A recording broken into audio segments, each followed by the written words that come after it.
नमस्कार दोस्तों, मैं आशीष आप सबका स्वागत करता हूं आपके अपने इस चैनल एक लक्ष्य एकेडमी में।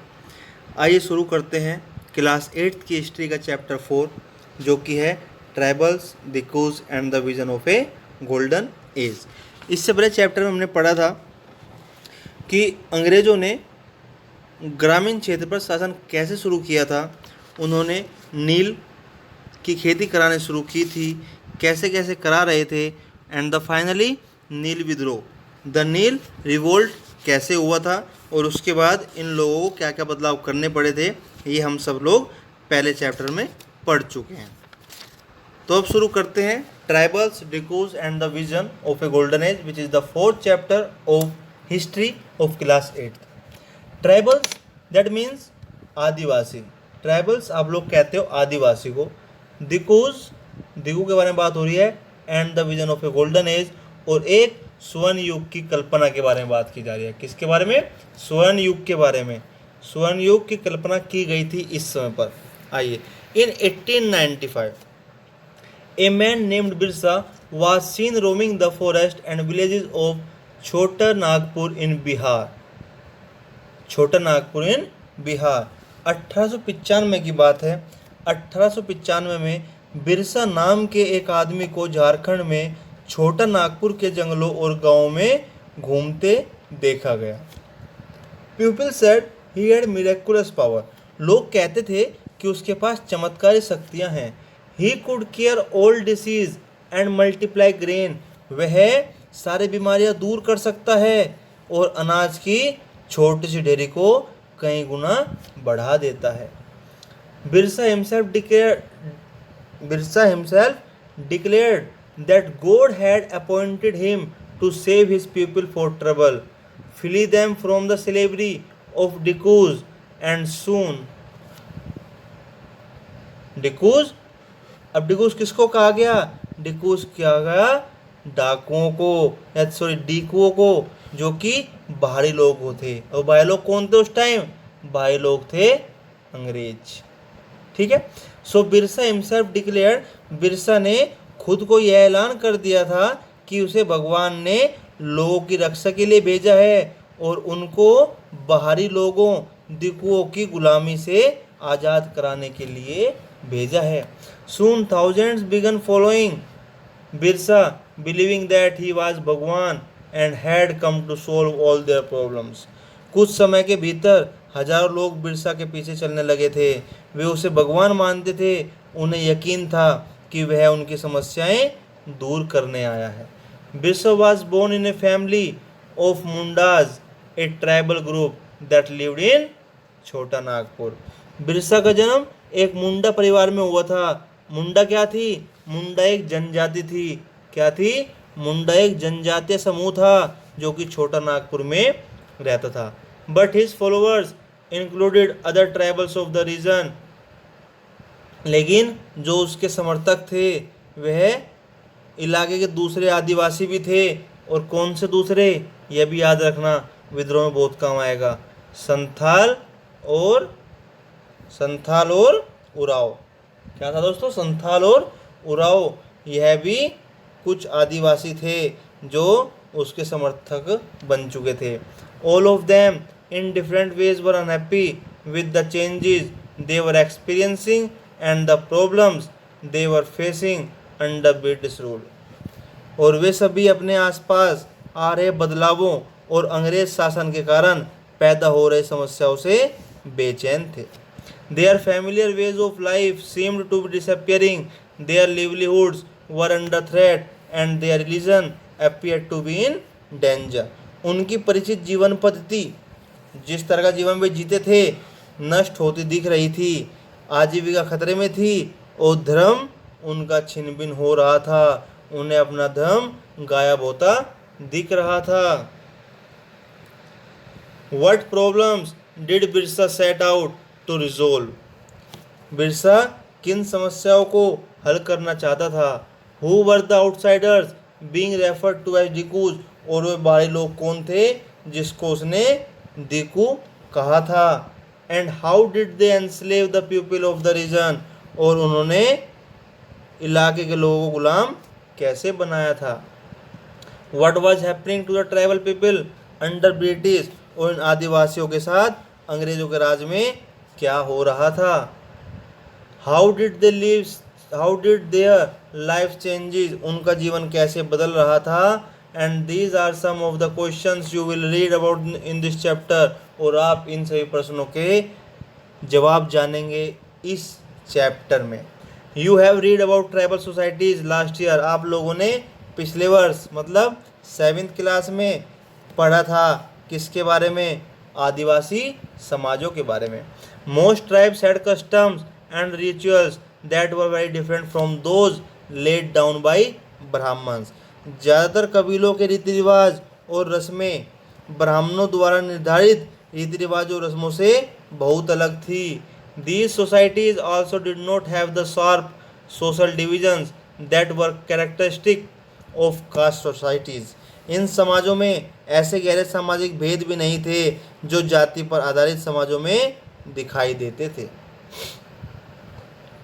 All those who belonged to the same tribe thought of themselves as sharing common ties of kinship. एक कबीले के सारे लोग कुटुंब के बंधकों में बंधे होते थे, लेकिन इसका मतलब यह नहीं था। However this did not mean, लेकिन इसका मतलब यह नहीं था that there were no social and economic differences within tribes, कि आदिवासियों के बीच कोई आर्थिक और सामाजिक फर्क नहीं होता। ठीक है दोस्तों, किनशिप कुटुंब, किनशिप कुटुंब, ध्यान रखना, जो मीनिंग अलग लगेगा वह बता रहा हूँ, नोट कर लेना। How did tribal groups live, जो आदिवासी समूह होते थे, जो जनजातीय समूह होते थे, वह कैसे जीते थे, वह कैसे रहते थे। By the 19th century tribal people in different parts of India were involve in A variety of activities, 19वीं सदी तक देश के विभिन्न भागों में आदिवासी तरह तरह की गतिविधियों में सक्रिय थे। सम वर झूम कल्टीवेटर्स, कुछ तो क्या थे, झूम खेती करते थे, कुछ झूम खेती करते थे। सम ऑफ देम प्रैक्टिस झूम कल्टीवेशन, उनमें से कुछ समुदाय झूम खेती करते थे। दैट इज शिफ्टिंग कल्टीवेशन, झूम खेती मतलब घुमंतु खेती, झूम खेती मतलब शिफ्टिंग कल्टीवेशन, घुमंतु खेती। This was done on small patches of land mostly in forest, और इस तरह की जो खेती होती है वह जंगलों में छोटे छोटे भूखंडों पर की जाती है। The cultivators cut the tree tops to allow sunlight to reach the ground and burn the vegetation on the land to clear it for cultivation. ये लोग जमीन तक धूप लाने के लिए पेड़ों के ऊपरी हिस्से काट देते थे और जमीन पर लगी घास फूस जलाकर साफ कर देते थे। क्या करते थे, घास फूस को जलाकर साफ करते थे, और पेड़ों को इसलिए काटते थे कि सूरज की रोशनी आ सके। They spread the ash from the firing which contain potash to fertilise the soil, और वे खाली ज़मीन पर या इसके बाद वे घास फूस से जलने पर पैदा हुई राख को खाली ज़मीन पर छिड़क देते थे। They use the axe to cut, और क्यों छिड़कते थे, क्योंकि उसमें पोटास होती थी जिससे कि मिट्टी उपजाऊ हो जाती थी। तो दोस्तों ये याद रखने की चीज़ आपको पता लगी, अगर आप राख खेत में डालोगे तो उससे मिट्टी उपजाऊ होगी। They use the axe to cut trees, वे पेड़ों काटने के लिए कुल्हाड़ी का इस्तेमाल करते थे। And the hoe to scratch the soil in order to prepare it for cultivation, और कुदालों से, या आप कह सकते हो ये खुरपे टाइप होते हैं, इनसे वह जमीन को ऊपरी सतह को खुरस खुरस कर तैयार करते थे। किसके लिए, उस पर खेती करने के लिए। They broadcast the seeds that is scattered the seed on the field instead of ploughing the land and sowing the seeds, वे खेतों को जोतने और बीज रोपने की बजाय उन्हें बस खेत में बिखेर देते थे। वह पहले उससे जो खुरपा टाइप कुदाले होती थी उससे ज़मीन की ऊपरी सतह खुरसते थे, फिर उस पर सिर्फ बीज डाल देते थे, उस पर बीज डाल देते थे। Once the crop was ready and harvested they move to another field और जब एक बार फसल तैयार हो जाती थी तो उसे काट कर वे दूसरी जगह के लिए चल पड़ते थे। A field that had been cultivated once was left fallow for several years. और जब एक बार फसल तैयार हो जाती तो वहाँ से चल पड़ते थे जहाँ से उन्होंने अभी फसल काटी थी। ध्यान देना, जहाँ से उन्होंने अभी फसल काटी थी वह जगह कई साल तक परती पड़ी रहती थी। Left fallow for several years, परती पड़ी रहती थी। अब यहाँ देखिए आप लेफ्ट साइड में फैलो, परती का मतलब क्या है? A field left uncultivated for a while so that the soil recovers fertility. कुछ समय के लिए बिना खेती छोड़ दी जाने वाली जमीन ताकि उसकी मिट्टी दोबारा उपजाऊ हो जाए, उसको फैलो कहते थे। Shifting cultivators were found in the hilly and forested tracts of northeast and central India। घुमंतू किसान मुख्य रूप से पूर्वोत्तर और मध्य भारत की पर्वतीय व जंगली पट्टियों में ही रहते थे। The lives of these tribal people depended on free movement within forest and on being able to use the land and forest for growing their crops। इन आदिवासी समुदाय की जिंदगी जंगलों में बेरोक टोक आवाजाही और फसल उगाने के लिए जमीन और जंगलों के इस्तेमाल पर आधारित थी। That is the only way they could practice shifting cultivation. और यह केवल इसी तरीके से घुमंतू खेती कर सकते थे। तो आप दो वर्ड और पढ़ते हैं, ये काम आएंगे। साल, साल क्या होता है? एक पेड़ होता है, सुना होगा ना, ये साल का पेड़ है, साल का पेड़ है। Mahua, a flower that is eaten और use to make alcohol. Mahua क्या होता है? महुआ एक फूल होता है जिसे खाया जाता है या शराब बनाने के लिए भी इस्तेमाल किया जाता है। आइए नेक्स्ट पॉइंट पर चलते हैं। सम वर हंटर्स एंड गैदरर्स। कुछ तो हमने क्या पढ़े कि कुछ तो झूमी खेती करते थे, घुमंतू खेती करते थे। कुछ क्या करते थे? कुछ शिकारी होते थे या संग्राहक होते थे। कुछ शिकारी थे और कुछ संग्राहक थे। In many reasons tribal groups lived bye hunting animals and gathering forest produce. बहुत सारे इलाके में आदिवासी समूह पशुओं का शिकार करके और वन्य उत्पादों को इकट्ठा करके अपना काम चलाते थे। They saw forest as essential for survival. वे मानते थे कि जंगलों का जो योगदान है वे जंगलों को अपनी ज़िंदगी के लिए बहुत ज़रूरी मानते थे। The Khonds were such a community living in the forest of Orissa. कौन सी है? उड़ीसा के जंगलों में रहने वाला खोंड समुदाय। कौन सा? खोंड समुदाय इसी तरह का एक समुदाय है। किस तरह का? कि वे मानते हैं कि जंगल है हमारे लिए बहुत ज़्यादा ज़रूरी है।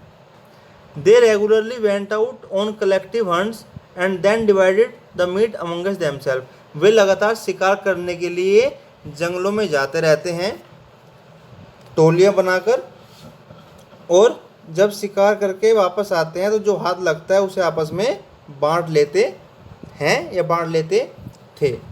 दे ate fruits and roots collected from the forest and cooked food with the oil they extracted from the seeds of the sal and mahua. वे जंगल से मिले फल और जड़ें खाते थे। खाना पकाने के लिए वे साल और महुआ के बीजों का तेल इस्तेमाल करते थे। They used many forest shrubs and herbs for medicinal purposes. वे इलाज के लिए बहुत सारी जंगली जड़ी बूटियों का इस्तेमाल करते थे। And sold forest produce in the local markets. और जंगलों से इकट्ठी हुई जो चीज़ें होती थी वह स्थानीय बाज़ारों में बेच देते थे। The local weavers and leather workers turn to the Khonds when they needed supplies of kusum and palash flowers to colour their clothes and leather. जब भी स्थानीय बुनकरों, वीवर्स बुनकरों और चमड़ा कारीगरों, लेदर वर्कर्स चमड़ा कारीगरों को कपड़े व चमड़े की रंगाई के लिए कुसुम या प्लास के फूलों की जरूरत होती थी तो वे खोंड समुदाय के लोगों से ही कहते थे। ठीक है दोस्तों, From where did these forest people get their supplies of rice and other grains? इन समुदायों को चावल और अन्य अनाज कहाँ से मिलते थे? At times they exchanged goods. कई बार तो चीज़ों की अदला बदली से काम चल जाता था. Getting what they needed in return for the valuable forest produce. कई बार तो चीज़ों की ले अदला बदली से काम चल जाता था. वे अपनी कीमती वन उत्पादों के बदले जरूरी चीज़ों ले लेते थे. ठीक है. At other times they bought goods with the small amount of earnings they had. और कभी कभी कई बार उन्हें ज़रूरी चीज़ें खरीदने के लिए अपनी मुट्ठी भर आमदनी का सहारा लेना पड़ता था. Some of them did odd jobs in the village, carrying loads or building roads, while others labored in the fields of peasants and farmers. उनमें से कई लोग आसपास के गांवों में नौकरी भी करते थे. कोई बोझ ढोता था तो कोई सड़क निर्माण कार्यों में नौकरी करता था. कई आदिवासी खेत मजदूर थे. जब खेत मजदूर थे, when supplies of forest produce shrank, tribal people had to increasingly wander around in search of work as laborers. तो कई आदिवासी खेत मजदूर थे. जब वन उत्पाद कम पड़ जाते थे, ध्यान रखना, जब वन उत्पाद कम पड़ जाते थे, फॉरेस्ट प्रोड्यूस श्रैंक, वन उत्पाद कम पड़ जाते थे, तो आदिवासियों को मजदूरी के लिए ज़्यादा भटकना पड़ता था. But many of them like the Baigas of central India were reluctant to do work for others, लेकिन उनमें से बहुत सारे समुदाय जैसे मध्य भारत के बैगा, कौन समुदाय? बैगा, औरों के लिए काम करने से कतराते थे. रिलक्टेंट, कतराते थे, दिक्कत मानते थे, हिचकिचाते थे. The Baigas saw themselves as people of the forest who could only live on the produce of the forest. It was below the dignity of a Baiga to become a labourer. Baiga खुद को जंगल की संतान मानते थे जो केवल जंगल की उपज पर ही जिंदा रह सकती है. मजदूरी करना बैगाओं के लिए अपमान की बात है. तो अब तक हमने कितनी जनजाति पढ़ी दोस्तों? एक तो हमने पढ़ी बैगा जनजाति. कौन सी पढ़ी? बैगा जनजाति. एक आपने पढ़ी खोंड जनजाति या खोंड समुदाय. इसके अलावा आपने पढ़ी कौन सी? सबसे पहले जो पढ़ी थी वह पढ़ी थी आपने जिसमें कि बिरसा नाम का हुआ था मुंडा के साथ साथ संथाल और उराव जनजाति. तो बाबू, बच्चों, दोस्तों, इन सब जनजातियों को ध्यान रखना और कौन सी हमें कहाँ कहाँ मिली है इसका भी आपको ध्यान रखना चाहिए. आइए. Tribal groups often needed to buy and sell in order to be able to get the goods that were not produced within the locality. जो चीज़ें आसपास पैदा नहीं होती थी उन्हें हासिल करने के लिए आदिवासियों को खरीद फरोख्त भी करनी पड़ती थी. This led to their dependence on traders and money lenders. और इसकी वजह से वे कभी कभी व्यापारियों और महाजनों पर आश्रित हो जाते थे.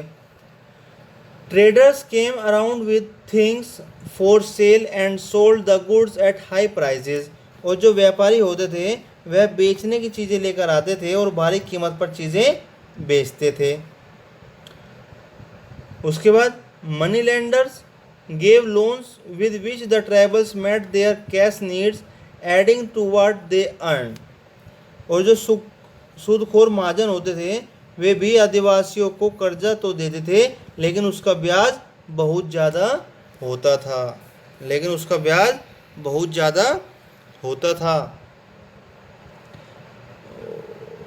So for the tribals, market and commerce often meant debt and poverty. इस तरह बाजार और वाणिज्य ने आदिवासियों को कर्ज और गरीबी में ढकेल दिया था. Therefore come to see the moneylender and trader as evil outsiders and the cause of their misery. लिहाजा वे महाजनों और व्यापारियों को बाहरी शैतान और अपनी सारी मुसीबतों की जड़ मानने लगे थे. सम हर्डेड एनिमल्स। अब बात करते हैं कुछ जानवर की जिसको कि वे लोग पालते थे, कुछ जानवर की जिसको कि वे लोग पालते थे। Many tribal groups lived bye herding and rearing animals. बहुत सारे आदिवासी समूह थे जो जानवर पालकर अपनी जिंदगी चलाते थे। दे वर pastoralists who moved with their herds of cattle or sheep according to the season। और वे चरवाहे थे, ध्यान रखना, पेस्टोरलिस्ट, पेस्टोरलिस्ट, ध्यान रखना, पेस्टोरलिस्ट चरवाहों को बोलते हैं। सो पेस्टोरलिस्ट वे चरवाहे जो मौसम के हिसाब से मवेशियों या भेड़ों के झुंड को लेकर यहाँ से वहाँ जाते थे। When the grass in one place was exhausted, जब एक जगह का घास खत्म हो जाता था तो they moved to another area, तो वह दूसरी जगह पर जाते थे। The one Gujjars of the Punjab hills and Lawadis of the Andhra Pradesh were cattle herders, were cattle herders। Punjab के पहाड़ों में रहने वाले वन गुज्जर और आंध्र प्रदेश के लबाड़िया जो ये समुदाय थे, ये गाय भैंस के झुंड पालते थे। किसके? गाय भैंस के।